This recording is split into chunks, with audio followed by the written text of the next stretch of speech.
excited because my guest today is someone that I have from afar admired and got to really know this last probably year or so.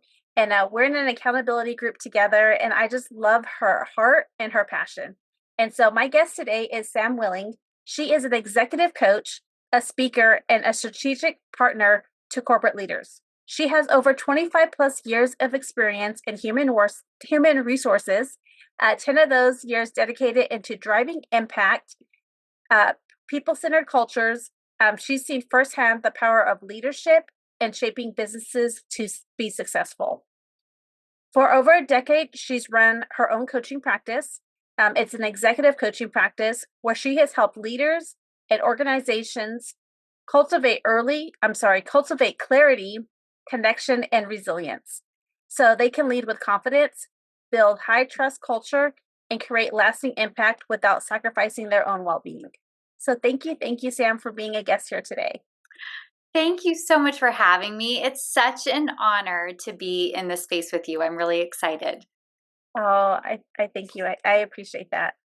So, Sam, I have heard you speak on stages. I have heard you, we've been in this accountability grip and all of these things.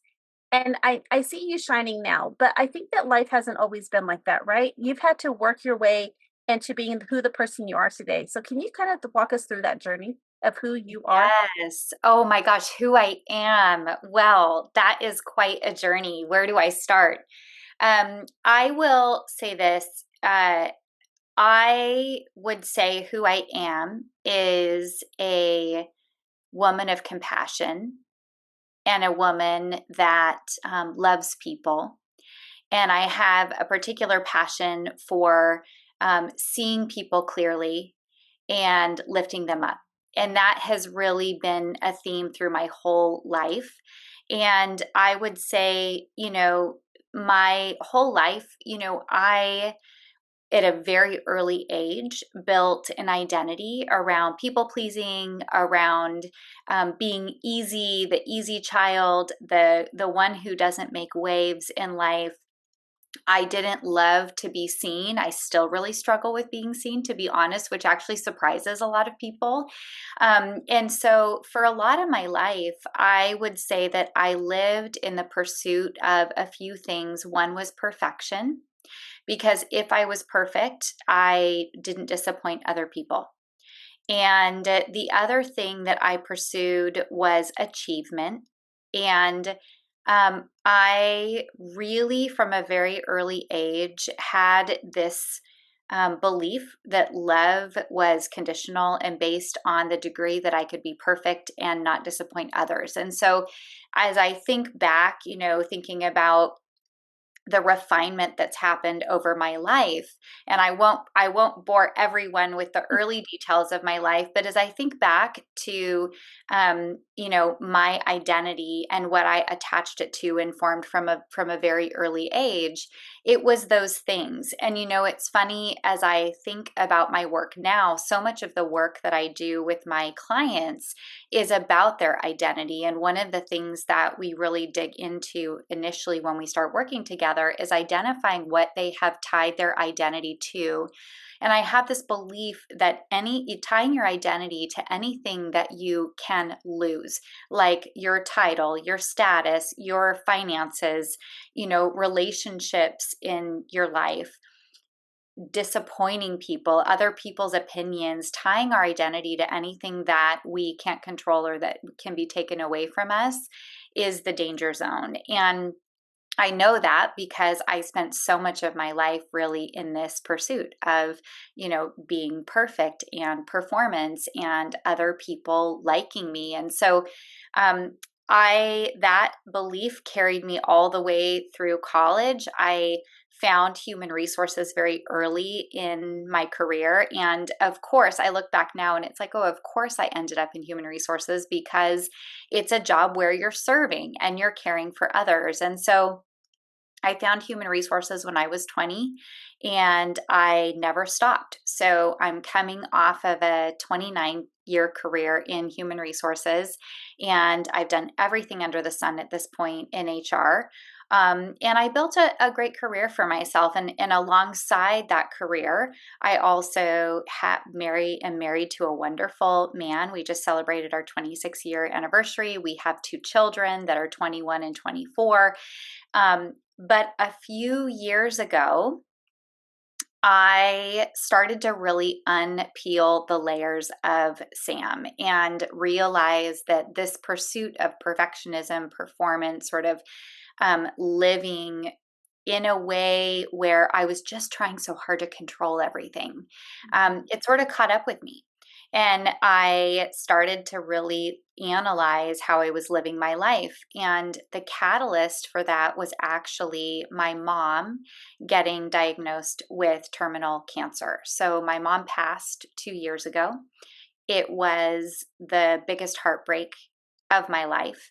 And her diagnosis, she was alive for 18 months after she was diagnosed, which really was remarkable because when they diagnosed her, they thought maybe she only had 3 or 4.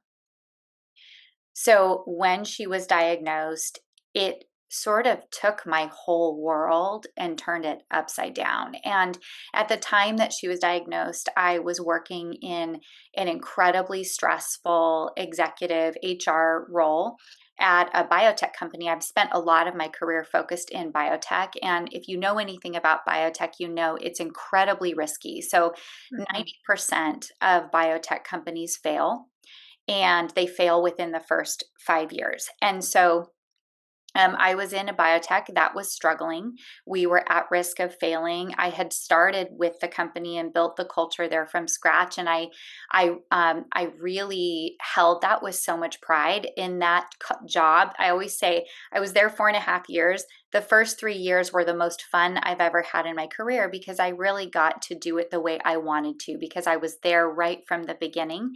And we really did build something really meaningful that really gave people this different experience of work and life. And I just was so grateful for that. And it was also during COVID, which made it more challenging and more rewarding in some ways. And so I was in this position. The company was starting to fail or be at risk of failure. I was trying desperately to hang on to the culture that we worked so hard to create. And one day I got the call. My mom was diagnosed with stage 4 breast cancer. And it came as such a shock. And there were some shocking things about it. One was, my mom was a woman who never took care of herself. She never prioritized herself. She always backburnered herself, always. She never went to college. She never chased a dream. I think she did probably dream of having a family, but she didn't ever articulate her needs and wants. She never allowed herself to dream outside of the realm of being a stay-home mom. And she never took care of herself. She never went to the doctor. She didn't prioritize her health. And so when she was diagnosed, it caught us so off guard because we recognized that something was going on. We weren't sure what. She wasn't really being transparent about any symptoms or how she felt. But when they discovered that she had breast cancer, they figured out that she had a grapefruit sized lump. Oh, wow. Now, that is the tragedy. That was the shock. So, the truth that I had to sort of settle in with as a daughter is the knowledge and understanding that my mom actually knew she was sick for a very long time and chose to not do anything about it. And so when it first happened, there was this feeling in me like I really wanted to know from her why and how long she knew and when was the first time. And she would not have any of those conversations ever. And so at a certain point, I sort of let the issue lie and gave that up and realized that my role from that moment on with her was as a caretaker and compassionate daughter. And I just wanted to be with her and love on her in the time that she had left. But the tragedy of it, shortly after she was diagnosed, I had a friend ask me if I was angry with her. She's like, "Aren't you angry with your mom for not doing something about it?" Because breast cancer is so treatable. And it was so interesting. I said, I never felt anger. That wasn't what I felt. But I was so aware of the tragedy of it, of the tragedy of my mom, this extreme consequence of my mom never putting herself first, never advocating for herself, never caring for herself. It was just like right in front of me.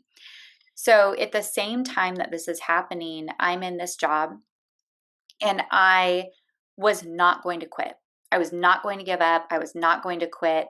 And so, one of the things I talk a lot about in my HR work and my coaching is when it's very clear that we need to make a shift in our life and we resist making it, life has this way, or God has this way of squeezing us tighter and making us more uncomfortable until eventually the shift happens, and either we choose to make it or some force something happens and it's made for us. And so I started to have all these physical symptoms as a result of the stress I was under. On the outside, if you would have met me at that time, I was really good at compartmentalizing. So you would have actually probably met me and been like, "Oh, she's got it all together. How does she do it all? She's an executive and her mom, is dying and she's got two kids and one of them's getting ready to leave for college and all these things." Trying to be a good friend and, follow through on commitments and pushing myself so hard. And so the truth was at a certain point, my body started to give me signs that, something was wrong and I needed to change something. I had a few days where I broke out in full body hives, even inside Mhm. my mouth. I had an eye twitch in my left eye for about 6 months. And eventually it started to travel down the left side of my face into my lip. I started having a couple glasses of wine every night. I started taking anti anxiety medication to try to sleep. I started shopping more. It was like anything to medicate and to help me feel like I was in control. And I have this story that you've heard before, which is my commitment to not quitting my job and not changing my situation was so fierce that at one point I was having a facial, trying to practice some self care and relax. And the woman giving me a facial said, she saw my eye twitch. And she was like, "Oh, I can actually fix that for you. All I have to do is put some Botox in your eyelid." And I was like, "Great, that sounds amazing." And I laugh now because I'm like, that's how desperate I was to not like give in to the pressure and stress. I literally let someone put a needle in my eyelid that close to my eyeball and it did stop it. It was like, great, now I can continue on. I can mask the problem and keep going. And so eventually I, came to this point where, like I said, life squeezes you. And I was in an executive meeting on Zoom, and we were having a horrible executive meeting. All of the executives were on this on the screen of my computer in Zoom, and everyone's worst leadership behavior is coming out because the company's failing and there's tension and all these things. And I was so frustrated because I felt like I was watching all my leadership coaching and the tools that I'd provided kind of go out the window. And in desperation, I texted my husband and said, "Ugh, I need a new job," with a crying emoji. And a few seconds later, the CEO texted me back. I had accidentally texted him. And that is my most embarrassing career moment because I'm such a perfectionist and I'm so careful about what I say and how I present myself. I just don't make mistakes like that. And so a couple seconds later he texted me back and said, "We should talk?" question mark. And I had a choice in that moment, and the choice was I could play it off and say something back like, "Haha, this meeting is terrible," which he and I sort of had that banter relationship. I could have done that. He probably would have bought it. But in that moment, there was something I felt like God was like pressing on me. It was like, "No, it's time to be honest." And so I was honest and I just said that was meant for my husband, but I do think we need to talk. And I went in the next day and I quit. And the wake up call for me, and that was when I quit. And the CEO was so gracious. He gave me so much grace. He was like, will you be a consultant? Can you take a leave of absence? But at that point, thinking about when we need to make shifts, I was so physically uncomfortable. It was like, I can't stay, like, I have to leave. I just have to Yeah. leave. And so when I left, I had my last day and I walked out of the building and I got in my car and I sobbed all the way home. And then I got home and I cried more. And it was just like this flood of grief.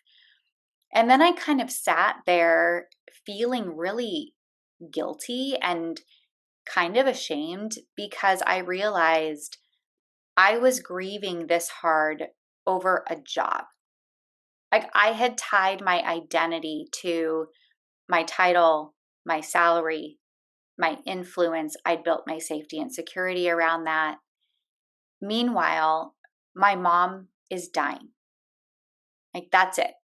And so I sat there and it was this huge wake up call for me, just in this realization of all of the things that I had built my identity around that weren't lasting, and it made me, I originally, when I left that job, my plan was to take 1 month off and then go and start my own coaching business fully. I'd always dreamt of being an entrepreneur, and I ended up taking 9 months off and totally slowing down. I spent those 9 months with my mom, and they did end up being her last 9 months. I started therapy for the first time in my life and really started facing some things about myself, about had the ways that I, had wrapped my identity around all of these things, that weren't lasting or that I couldn't control, and learning how to unpeel the layers of stress and anxiety that I'd held on to for so long. It was the first time that I started doing a lot of nervous system regulation work, and really starting to feel in my body how it feels to be truly calm. And I spent those 9 months with my mom. And, like I said, those were her last 9 months. And so the gift of just being present with her, which was something I held with so much gratitude and also so much grief, because my mom was a woman who she wasn't emotionally available. And so while I was caring for her, we never talked about cancer. She didn't have the capacity to do it. She didn't want to do it. I was the one that went to her doctor's appointments. She did not acknowledge that she was sick, even right as death was like upon her. She just would not. Wow. And so I kept longing. I'm a communicator. I want external validation, which is something I've had to work really hard to sort of undo in me. But I wanted desperately to have conversations with my mom. I wanted to know about her. I wanted to know what she thought about my life. I wanted to know what she thought about my parenting and my work and all these things. And those weren't conversations that she would ever have, because she would not acknowledge that she was sick. She would not talk about anything. And so we spent our time together. If we weren't at the doctor, we spent our time together watching Hallmark movies, washing her hair, painting her nails, rubbing her feet, cleaning her house, making her food. And I remember every time I was with her, I felt like I could hold my emotions and just serve her in that time and be with her. And then the minute I would get in the car, I would just melt, in grief. And so the last time I talked to my mom was Good Friday, um, 3 years ago or 2 years ago. And my mom was at that point, she had just moved to hospice the day before. We were planning on seeing each other on Easter Sunday, and the hospice told us that they thought she had about 4 weeks left. And it was in that moment that I had this expectation form where it was like, okay, now she can't deny that death is here. Now she can't, because now she's in a hospice bed. And so now it's going to happen. I'm going to be by her bedside every day. We're going to have all these conversations I'm longing to have. And she has 4 weeks left. And she passed 2 days later on Easter Sunday. And so, one of the biggest heartbreaks of my life, it was like the most epic passing. And it's like, of course, she chose Easter Sunday. And a few hours before she passed, she opened her eyes and put her hands straight up and then closed them. And we were all there to witness her passing, and it was beautiful. But one of the biggest heartbreaks of my life was she passed, and I never got to have those conversations. And so it was this moment of pain and grief and vulnerability for me. And I remember right when she passed, I had this emotion come over me. And I just like laid over her. And I was just like crying in desperation to God, like, heaven, please be real. Like, I need it. Like, I need to know it's real. Like, I need it to be real. I need it to be real. I almost felt like I was like a 10-year-old little girl, just like desperate to know that her spirit was going to live on. Um, and so it was a time of such grief and such pain. And um, one of the things that happened, and one of the big lessons for me during that experience, is that, for me, my faith is such an important part of my life. And sometimes we don't get what we want, or our expectations aren't met. And then God swoops in and meets them in a different and beautiful way. And so one of the cool things that happened, and I haven't ever told this story before except to my husband and a couple of girlfriends, but shortly after my mom passed, and I had all this pain of like not being able to have those conversations, and I had this pain of this feeling of like, my mom died without me knowing what she liked about me. Like, I don't even know what she thought about my work or my parenting, or I don't know. And it was just this deep pain for me.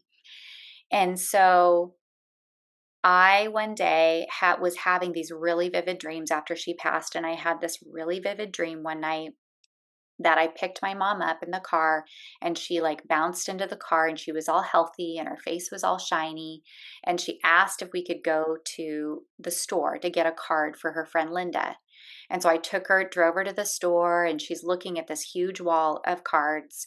And she pulls out this card, and it has all these red hearts all over it in all different shapes and sizes. And she turns to me and she said, "I'm going to give this to my friend Linda." And I woke up from the dream and I thought, oh my gosh, I need to call her friend Linda and tell her about this dream, because my mom never expressed any emotion. But I think she wants her friend Linda, who she was probably closest to at the end of her life, I think she wants her to know that she loves her. And so I called Linda and I told her the dream. And then Linda, was tearful and thanked me for telling her. And she said, "You're right." I said, "I'm not sure if my mom ever told you this, but I think she wants you to know she loves you." And she said, "Thank you for telling me that." And she said, "Your mom was really a woman of few words, and she didn't ever tell me that she loved me." And she said, "But you know what she always told me?" And she said, "She always told me how proud she was of you." And she went on for like 5 minutes, like, what a great mom she thought you were, how proud she was of your work, and all of these things. And for me, something was healed in that moment. And so the learning for me just around, we don't always get what we want. Our expectations aren't always met. But for me, it was just this reminder of like, God is there and He cares and He will meet our needs. It's just not always in the way that we expect or want. And so I got it. I felt like I got it, from my mom. Yeah. Anyway, that experience, losing her, it changed me forever. And it made me think differently about my life, about my identity, about my work, about my relationship with my kids, my priorities. It sort of like turned everything on its head. And I started just on this pursuit of how am I going to live wholly, like with no regrets? And how am I going to live bravely and not just sit around and toil away in these corporate jobs anymore, feeling so just stressed. And like, actually, am I going to step into my purpose with a lot of courage and bravery? And so that's what I've been working on. And I had one more corporate job after my mom passed that was a doozy. I'll just say that. It was like it was literally like the most dysfunction and 29 years in HR, I've seen some things, right? Like I have cleaned up some real messes and fired a lot of people and dealt with really sticky, yucky situations.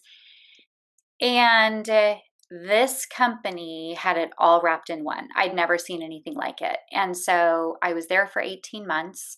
There were many times that I questioned my decision to be there. It was like I almost felt so disappointed in myself because after my mom passed, I wanted to have the courage to go out on my own and pursue my coaching and speaking and all of the things I'm passionate about. And I said yes to another corporate job.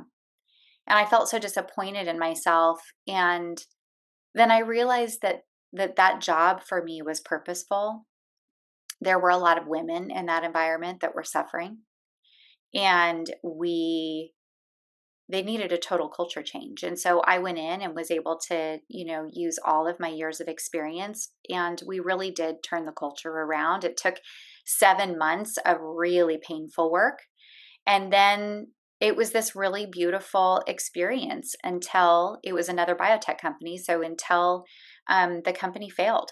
And so a year ago, the drug that this company had, which was for Alzheimer's, failed its final clinical trial. And the company, I had to organize a mass layoff in the company and also lay myself off because we laid off most of the executives. And so my last day in my corporate job was October 1st last year.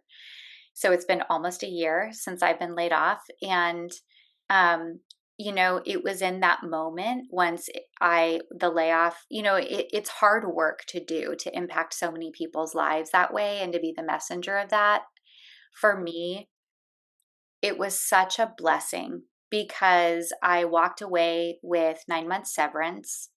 And it was it felt like this beautiful bow on top of my HR corporate career. It was like, okay, the time is now. I'm about to turn 50 in January. The time is now. I am going to go out and I'm going to pursue being an entrepreneur fully. I'm not going to play it safe anymore. And so for the last year, I've really been working on being an entrepreneur, which is kind of a wild ride. And also God has had me in a space of resting and recharging. And so there's a lot of like really amazing work and fun things that are happening.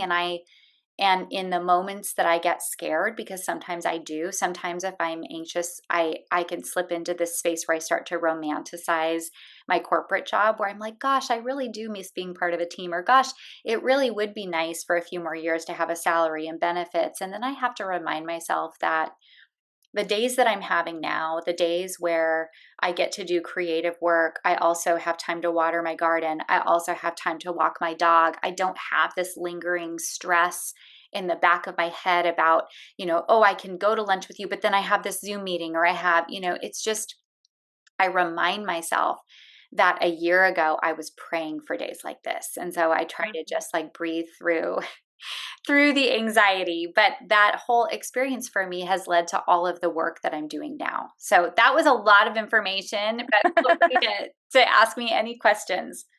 Well, no, I can relate to so much of your story.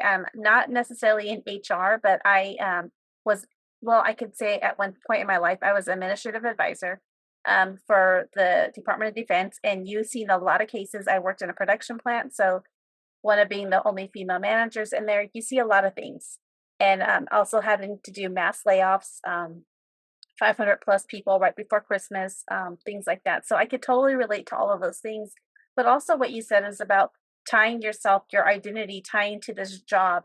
And also I can relate to so much of what you're saying is like, you want to work for yourself. You want to be able to coach the clients that you choose to coach and not have to, coach whatever, the people that, in the corporate job or all of these things. But because you have to, when you're working for others, you're involved. Yes, the community is nice, but then you also remember that there's those people that make community really hard.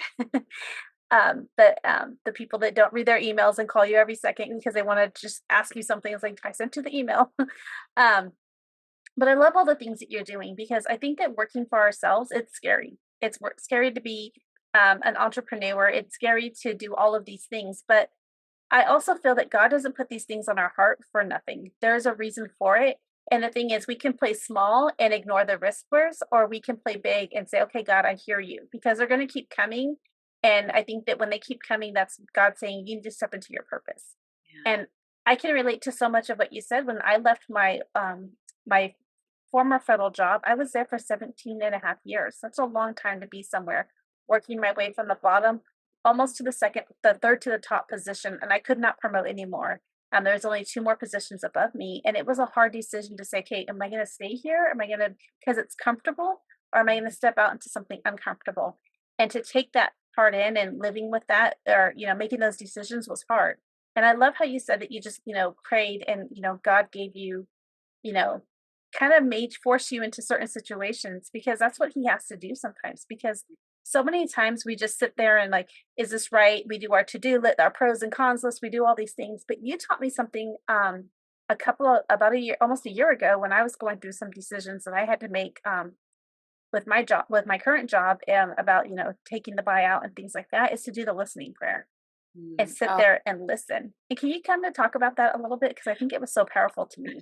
yes. Oh my gosh. This is listening prayer is, I think, maybe the most powerful tool that I've ever experienced. And um, for those of you that don't know what listening prayer is, it's a form of prayer where you are actually asking God and then sitting in contemplation and expectation of an answer, and you really are listening. Um, I think a lot of us are raised to have, I would say, like a one way communication relationship with God where it's us doing most of the talking. But my own experience, just through my own research and life experience and learnings, is that I really do believe that God is. He's not a formulaic God. And like formulaic conversation is like when I'll say, like, hi, how are you? And then you're trained automatically to say, good, how are you? It's like this formula that our brains create around communication. And then there is this generative conversation, which is where you're so present with the person. Like there's nothing formulaic about it. It is about connection and presence and relationship. And so I really believe that God, the way that He speaks to us and the way that He wants us to speak with Him is generative, not formulaic, right? And I'm not saying there's not a place for formulaic communication with God, because there is a lot of comfort, I think, in having like a prayer, like the Lord's Prayer that you can recite. Sometimes when you don't have the words, there is just this comfort and beauty in that. But I do believe that God wants to speak to us. And it's interesting because since I've been practicing listening prayer, there are a lot of people who actually are like, I've never heard God speak. Like I've never heard God's voice. I've never gotten a message from God. And so I believe that God speaks to us through listening prayer, through other people, through signs, through things that show up in our lives. And a lot of times we're just not slowing down enough or present enough to listen or to receive them. And so listening prayer is a form of prayer where, for me, it's very simple. If I am sitting, every morning I have a journal practice and a prayer practice, and I will end my prayer practice oftentimes with sitting in silence and just asking God mentally, like, three simple questions. God, what do you want me to know today? Or if I'm ruminating on a certain situation, is God, what do you want me to know about this? And then you sit. And the way that I have experienced it is that It can be, we can get in this trap of being like, how do I know if it's my voice or God's voice, or right? I always like have felt that God's voice will come in like fast and strong for you.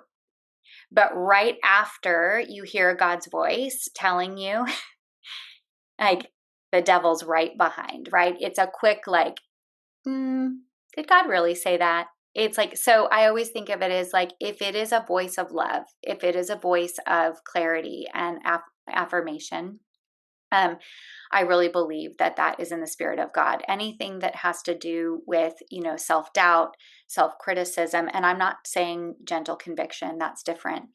But the voices in our heads that cut in on us and start to make us doubt who we are. So it is, I simply just ask, God, what do you want me to know? And then who do you want me to bless? And then is there anything else? And it's interesting because sometimes a verse will come to mind. Sometimes a specific person will come to mind. And I think about it, I'm like, oh, I think I'm going to reach out to that person, just text them, let them know I'm thinking about them. And it's kind of amazing how often that person will actually be in a space of needing some encouragement or prayer. Um, Sometimes I get a picture. The very first time I experienced listening prayer, I was at the time that I described earlier when my stress level was just like off the charts high. I hadn't left that job yet. I hadn't sent the text yet to the CEO by mistake, but I was so riddled with stress and I was willing to do anything. And so I have a friend who taught me listening prayer, and she asked me if I would do listening prayer with her. And I closed my eyes and she was praying for me, and she asked on my behalf, like, God, will you just, give Sam a word, a verse, a picture, just some clarity. What do you want her to know?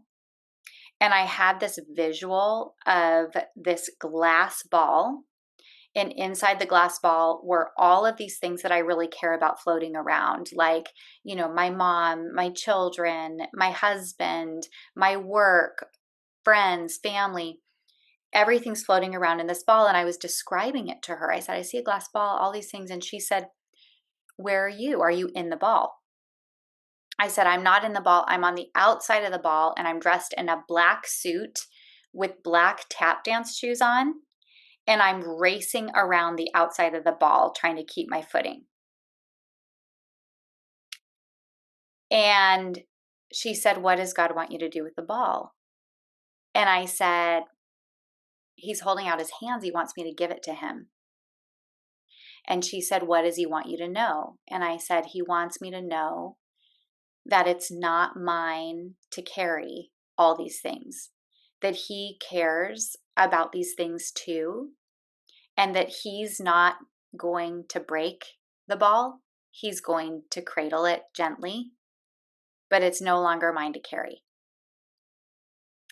It was so clear. I like snapped open my eyes and I was like, oh, I need to leave my job. Like, I need to lay it down. And then I still didn't do it because I was still like, no, I'm not Yeah. going to give up. I'm going to keep going. But that was my very first experience with it. And it was so powerful. And so since then, I have done it. And it's not all the time that I get such a vivid picture. I think it's really helpful to do it with someone. It's like a beautiful experience to have someone ask on your behalf and pray over, and you just sit and receive. But it is something that I practice often, and especially when I find myself feeling dysregulated or like anxious about something in my life where I just like really want clarity. And it's not that God is always giving me an answer or direction. Sometimes all I hear is rest, or you're on the right track. So it's not like the clouds part and I'm like, this is exactly what I'm supposed to do. But it is this thing where it's like, okay, I don't know how everything's going to work out with this. I don't know, but I'm on the right track. I'm just going to continue to move forward. And I think that's the last thing I'll add is that I do feel like a lot of times in life, and I'm having to live this so much in my entrepreneurial journey right now, which is a lot of times God only gives us enough light for the very next step. And it keeps us in trust, having to trust and being dependent on him. And it's like, I know what this next step is. And then when we start looking out and like trying to figure out what the steps are going to be, we can like really get stuck, or we can get in force or control or, anxiety. But if it right now, it's like, okay, I have enough light for the next step and the next step and then the next step. And so sometimes for me, listening prayer is really about that. It's just like, I don't know how things are going to work out. I just want enough light for my next step. I love that. I love that because sometimes we just want the whole roadmap, right? We just like give me all Yes. the steps, give me all the, and then I don't want no detours. I want the whole Yes. thing. Yeah, Yes. Yes. And then we start trying to make it happen, like in our own power and our own strength, right? It's like, yes, I got the vision. I'm going. And then we can just kind of make messes of things, as I have learned. I love that. Well, I love all the things that you share, and I just would, you talk about your entrepreneur journey, and I know you have some exciting things coming up. So, can we talk a little bit about all these exciting things that you have coming up in the next few months? Because I think it's so important to highlight those things. Yes, thank you for asking. Yes, I have some things I'm really excited about and a little bit nervous about. So, the first big one is that I am in the process of finishing my first book. It is called Regulate to Rise: The Hidden Key to Powerful Leadership and Personal Peace. And it is about the link, my belief that there is a strong link between powerful leadership and peaceful life and nervous system regulation. And that, we hear nervous system regulation being talked about all the time right now from a health and well being perspective. But I really believe, based on my, experience in corporate and with leaders, my biggest frustration has always been that I would spend so much energy equipping them with leadership tools and, teaching them how to build trust and how to build culture. And then I had this realization in reflection once I was laid off, and I thought about, the all of the issues that I have dealt with cleaning up over the course of my career, along with this last role that I was in and how different I showed up as a leader in that role. I didn't carry the stress with me. I didn't lose sleep. I didn't reach for any of my old coping mechanisms. And it dawned on me that the difference was that I had done the therapeutic work. I knew how to regulate my nervous system. And so while I had moments of stress, incredible pressure, I was able to bring myself back to a state of calm and groundedness quickly. And then it dawned on me that like all of these leaders that I have worked with are really just human beings with dysregulated nervous systems, meaning their pressure response. They don't know how to handle the pressure.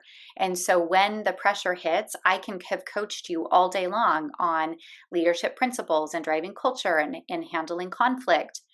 But if I'm not also teaching you how to regulate your nervous system the minute the pressure hits, all of the things that the tools go out the window. You can't access them because you're stuck in fight or flight, which is usually formed when we're very young. And so I had the opportunity to write a book about it. So I wrote a book about it. I believe it will officially launch probably early November. And I'm really excited to to talk about it, to do some speaking about it. I hope the stories from the book are not only from my personal life, but also a lot of my corporate leadership stories, leadership tools, as well as the importance of regulation, what it is, why it matters, how to integrate it into your life.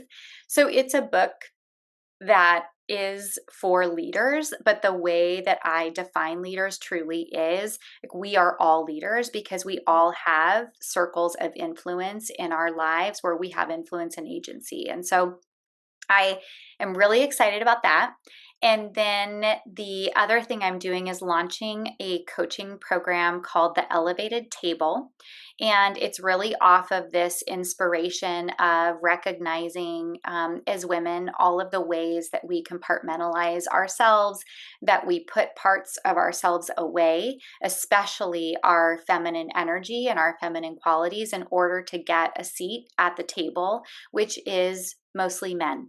And so I had this idea that it's time to build a new table. And it's not meant to be our own table in a divisive way.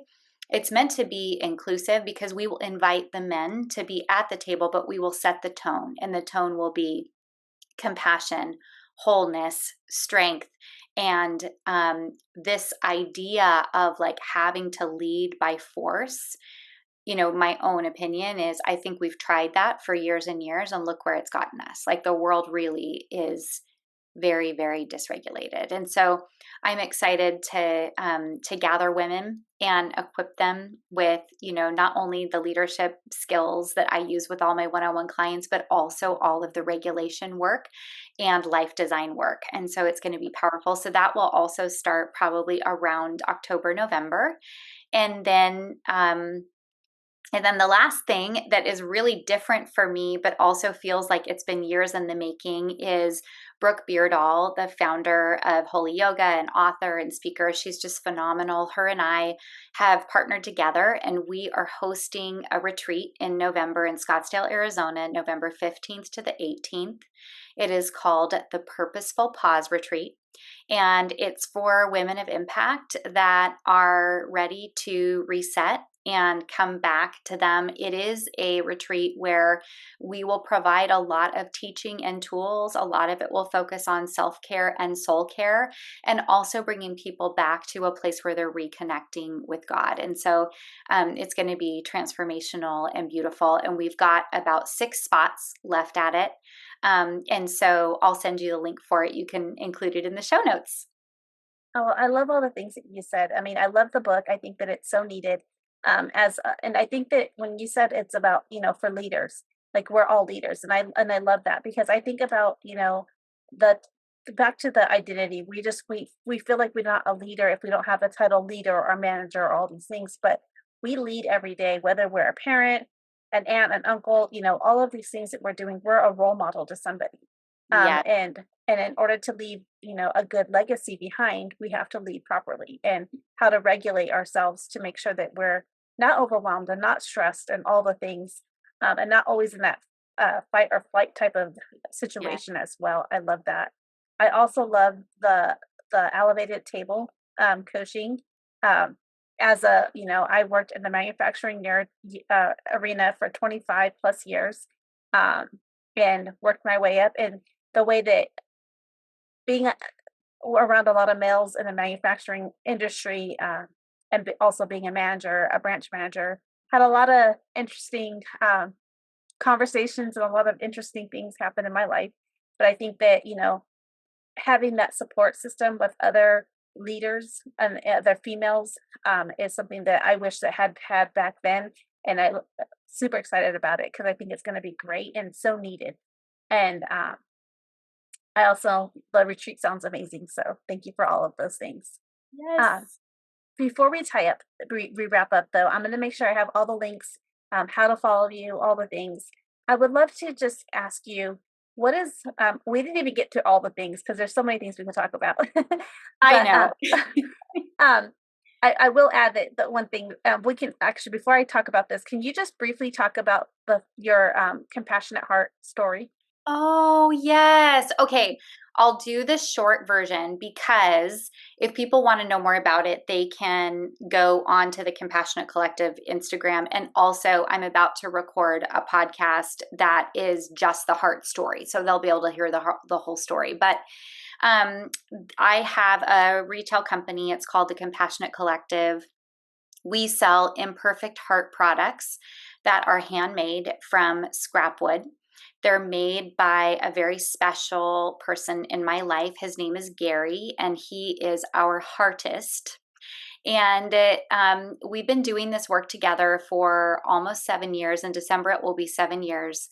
Um, it started very organically. I met Gary through my dad. Gary has had a really hard life. When I met him, he was living off of $800 a month on disability. He had a career ending injury. He used to be in construction. He had an accident with a cement truck, so he wasn't able to work anymore. And he'd been living that way for about 15 years. So he was living in severe poverty. And when I met him, He had started making, as a pastime, kind of a hobby, these small wooden hearts out of scrap wood. And he was handing them out. And my dad brought me one, and I loved it so much. I had just started my podcast called Imperfection Wins, and that's exactly what I was talking about on it, was this beauty in imperfection. And so um, I asked my dad. Gary had no phone or way for me to get a hold of him, and he lives about an hour and a half from me. So I asked my dad if he would see if I could buy the hearts from Gary. And so that's how we started. And I would buy, 20 hearts at a time, and I was sending them out to podcast listeners or giving them out to friends. And people just loved them. And the way that I talked about them was this tangible reminder that things don't have to be perfect to have meaning. And so over the course of the last 6.5 years, the hearts have really grown legs of their own. To be honest, it's probably the one body of work in my whole life that I've always been like, I've never tried to control. It's like I just every day I'm like, okay, God, it's yours, because I never expected it in my life. But over the last 6.5 years, Gary and I have built quite a business. And I always say we are unexpected friends and unexpected business partners. Our lives are different in almost every way, but we have just become dear friends, like family. And some of the changes that have happened for him, he is a homeowner now. He has a sustainable income. He has a shop that my husband built for him, and he gets up every day and makes hearts. That is his purpose. And he himself donates a lot of hearts. He's sort of known as the heart guy around town. And then we have built the business, The Compassionate Collective, and we have hearts that we send out with encouragement cards. We have bracelets, we have ornaments, we have keychains. We're in 3 boutiques, which has been really fun. And we just sort of hold it with open hands and see what, God has in store for it. That it is such a beautiful story of embracing imperfection, but it's also such a beautiful story of humanity because, I think God put Gary and I together for a purpose, and the transformation in him and in his life has been so amazing. He is like a different person. And so there's been so many twists and turns and lessons along the way for me in truly what compassion looks like, and what relationship is like, when you actually stay with someone and you walk alongside someone and you experience their suffering and take action, to ease that suffering. And for me, it's been a huge transformation too, because I feel like it's just been this huge heart expansion. So it's such a fun story. And we'll see what God, I have lots of ideas, but it's never really been on my list to own a retail company. And so there's a lot of prayer around that right now, and just like what God wants me to do with that business. But there are a few things I know for sure, which is people love the hearts and the heart stories so much. And and Gary loves making them. And I am like, that business, that mission is supposed to live on. So we'll see what the future holds for it. But yeah, it's really beautiful. Yeah, I love that. I love that. I think that everything you're doing is so amazing. I have my heart like it's right by my journal, and I hold it at times when I'm praying or I'm stuck on something. I just want to just like it shows me that we're not perfect. Um, and with the only one that, I can rely on is God. And it just kind of helps me, um, it humbles me, if that's what you can say. I say it with humbly. So thank you for all of these things. But before we wrap up now, what is one thing I always ask my guests this? What is one thing, a word, a phrase, or an action, something that they can do today to start to refine in order to shine? Oh, I think learn about self-compassion. I've had to learn so much of that myself. And I really think the key to rising and is self-compassion, like being able to give yourself grace, being able to be kind to yourself, because it's it's proven, there's a lot of research around it, when if we are not compassionate to ourselves, it is essentially impossible for us to be truly compassionate to other people. And so I just think learning how to practice self-compassion is such a key, to everything. I love that. I've been going through some challenges myself with, I had surgery and all the things, and I was like, there's been weight gain and all these things, and I had to look at them in myself in the mirror. And I used to high five myself. I used to do the Mel Robbins high five, and I stopped doing all of that. And so I started just to tell myself every morning when I wake up, I love you. And it Mm, doesn't matter my hair is a mess or anything. It's just telling myself that I love you. And you're so right. Is like, how can you expect others to love you when you don't even love yourself, or you're not treating yourself um with the things that you need to, treat yourself with? And I'm not talking about you have to get your nails done and your hair done and all these things. I'm talking about just taking care of your body, making sure you're resting, you're eating properly, you're exercising, all of those things, and just looking at yourself with love instead of all the yes. things that are wrong with you. So thank you for sharing that. I think that's so beautiful, and it's a beautiful way Yes. to shine. Yes. Yes. Thank you so much. Well, thank you. I enjoyed having you as my guest today. Thank you so much. It was so fun.